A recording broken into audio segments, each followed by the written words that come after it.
ආයිබෝවන් ගුටියට අතවරන නාමල් ගැන යද කතාව.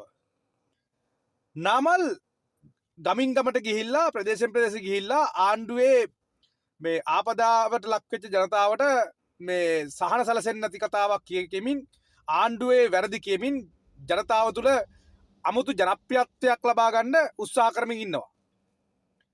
හැබැයි නාමල් ඔයගොල්ලන්ට අමතක වුණා 2022 ජනාධිපති අගමැති සහ පාර්ලිමේන්තු බහුතර මන්ත්‍රීවරු සිටපු ඕගොල්ලන්ගේ ආණ්ඩුව ඕගොල්ලන් පවුලේ මැති ඇමතිවරු සිටපු ඕගොල්ලන්ගේ ආණ්ඩුවට විරුද්ධව මිනිස්සු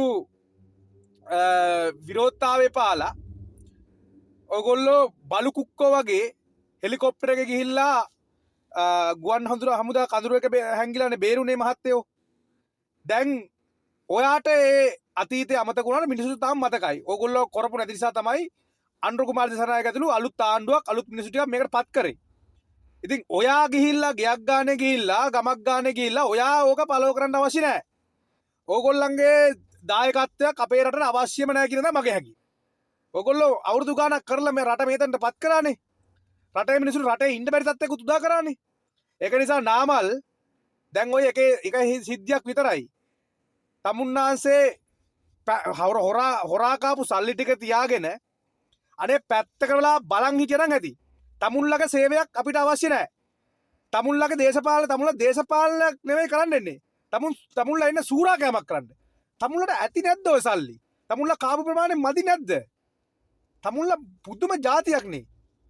ඒක නාමල් ඊළඟට ගුටියට ඔයා ඔය කරන්නේ මොකද එදා ඇවිස්සුණු මිනිස්සු තමයි මේ ආණ්ඩුව පත් කරගන්න තියෙන්නේ. ඒක නිසා කරුණා කරලා තමුන් පාඩුවේ ඉන්න. ඔය ගියක් ගන්න ගිහලා ආණ්ඩුවේ රෙද්දවල් හොයන්න නැතුව තමුන්ගේ රෙද්ද හොයාගන්න. හරි? දැන් මේ ආණ්ඩුව ඇවිල්ලා අවුරුද්දයි. අවුරුද්දෙන් එක එක රෙද්දවල් හොයන්න එපා. තමුන්ලා රට හොඳට සුරපුරයක් කරලානේ මේ ආණ්ඩුව බාර දුන්නේ නේද? ලැජ්ජාවක් කියලා නැද්ද නාමල් ඔයාට? තමුන් මාධ්‍ය ඉස්සරහා ජනතාව ඉස්සරහා ගුටි නොකා පැත්තකට බලන් ඉන්න. ආණ්ඩුවට කරන්න දෙන්න අවුරුදු 5ක්. කරලා කරන්නේ නැත්නම් එළියට බහින්න ආයි. ඔයලට උඩ අන්තිමයි නම්. මතක තියාගන්න ඕන නාමල් රාජපක්ෂ ඇතුළු විපක්ෂයේ මිනිස්සු ටික ඔක්කොම දේශපාලඥයෝ කියන කාලකණි රැළ මතක තියාගන්න කාරණාවක් තියෙනවා. මේ ආණ්ඩුවට විරුද්ධව කතා කරන්න පුළුවන්. මේ ආණ්ඩුවේ ජනාධිපතිතුමා ඇතුළු ආණ්ඩුවට වඩා වැදගත් දේශපාලඥයෝ විතරයි. එහෙම වුන් තාම මේ ඔය ලංකා මහ පොළොවේ බිහි වෙලා නැහැ. එහෙම නැත්තම් මේ ආණ්ඩුව විරුද්ධව කතා කරන රටේ ජනතාවට විතරයි. තමුසලට කතා කරන්න අයිතියක් නැහැ.